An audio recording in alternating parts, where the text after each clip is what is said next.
तो दोस्तों अब हम फेज़ कमर्शियल लेयर रेयरिंग की तरफ आ गए हैं कि वो मैनेजमेंट कैसे होता है। तो मैनेजमेंट जानने से पहले हम इसके जो ड्यूरेशंस होती हैं, अलग अलग जो टाइम पीरियड होता है उसमें लेयर बर्ड्स को किस तरीके से हम रखते हैं वो हम इस लेक्चर में जानने की कोशिश करेंगे।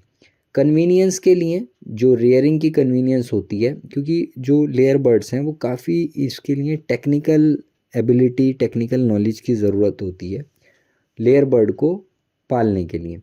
तो अलग अलग स्टेजेस में अलग अलग ऑर्गन्स डेवलप होते हैं। कभी फ्रेमवर्क डेवलप हो रहा होता है, कभी हम वेट गेन करवा रहे होते हैं, कभी किडनी को तैयार करते हैं, कभी उसके ओविडक्ट को तैयार करते हैं। वो सब चीज़ों को देखते हुए जो लेयर फार्मिंग है उसे अलग अलग फेजेस में बांटा गया है। ये कोई बहुत हार्ड लाइन डिविजन्स नहीं है, एकदम से मतलब पत्थर पे खींची हुई लकीरें नहीं है। ये जस्ट आपको एक मोटे मोटे तौर पर इन पीरियड्स के बारे में बताया गया है। तो आप यहाँ पर अगर इसे समझ लेंगे तो आपको लेयर बर्ड की रेयरिंग करना आपके लिए आसान हो जाएगा। तो पहला जो पीरियड होता है वो स्टार्टर फेज़ माना जाता है। इन्हें मतलब नाम दे दिए गए हैं, ठीक है। जो प्रॉपर इस पीरियड में होता है उस हिसाब से इसके नाम दे दिए गए हैं। जैसे स्टार्टर फेज़ होता है, अब क्या होता है और उसी के हिसाब से फिर फीड होते हैं इसके। तो ये स्टार्टर 1 स्टार्टर 2 होता है। बेसिकली ये स्टार्टर भी कहा जाता है, जो पहले से 8वें हफ्ते का पीरियड होता है।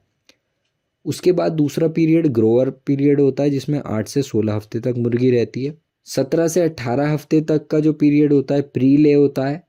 19 से 42 हफ्ते तक फेज़ 1, फिर फेज़ 2 43 से 60 हफ्ते तक, फिर 60, फिर 61वें हफ्ते से और कलिंग तक का पीरियड फेज़ 3 कहलाता है।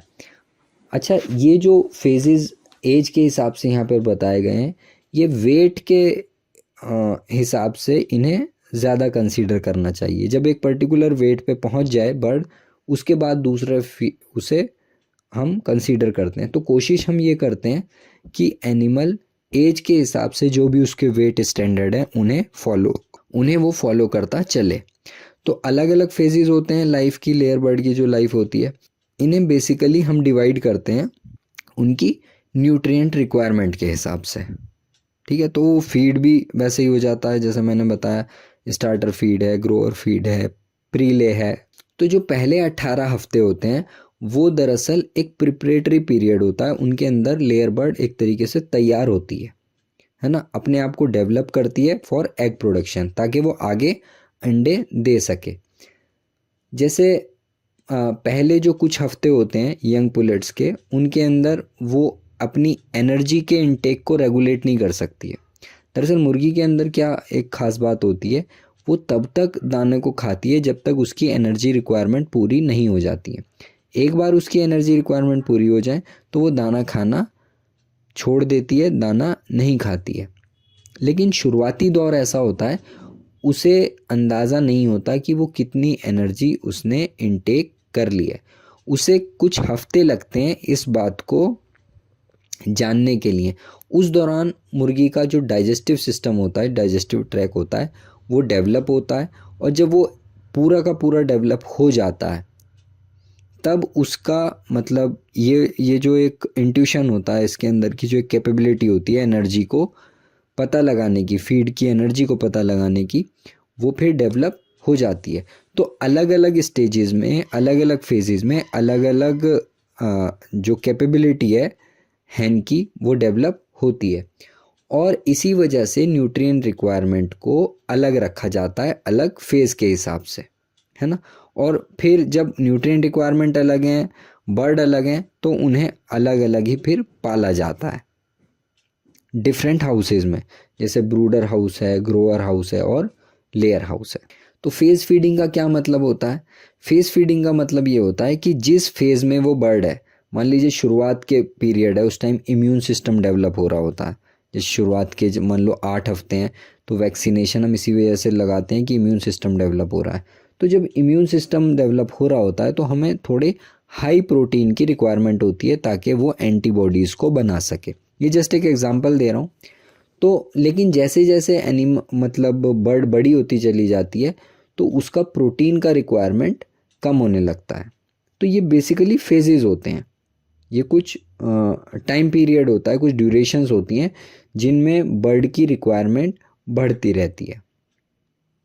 तो जैसे जैसे बर्ड लेइंग साइकिल की तरफ, अंडे देने की तरफ बढ़ती है, इसकी प्रोटीन रिक्वायरमेंट थोड़ी कम होती चली जाती है।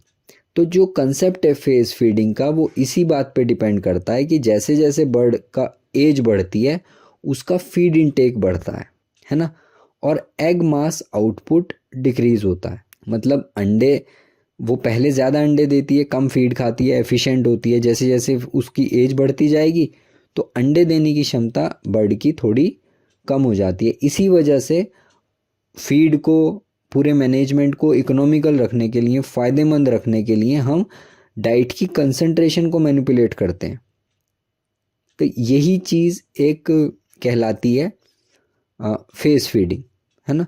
तो लेकिन इसमें यह ज़रूरी नहीं है कि हम बिल्कुल जैसा बुक कह रही है या बुक में एक स्टैंडर्ड दिए गए हैं कि बिल्कुल उसे ही मान के चलें, वो अपने दिमाग में रखें। लेकिन बर्ड अगर स्टैंडर्ड बुक से अच्छा परफॉर्म कर रही है हमारे मैनेजमेंट की वजह से, हमारा अच्छा फीड देने की वजह से, तो उसमें भी कोई बुराई नहीं है और बर्ड अच्छा परफॉर्म करती भी है। तो जो एग प्रोडक्शन कर्व होता है लेयर का, उसे हमें ध्यान में रखना चाहिए कि कब उसकी पीक प्रोडक्शन आने वाली है, कब वो डाउन की तरफ जाता है ना, कब वो प्लेटू पे रहता है, एक जैसा रहता है। तो उन चीज़ों का अगर हमें ध्यान होगा, उन फेजेस का हमें ध्यान होगा, तो हम अपने मतलब बर्ड का मैनेजमेंट और अच्छे से फिर कर पाते हैं। तो ये हमने फेजेस के बारे में यहाँ तक पढ़ा।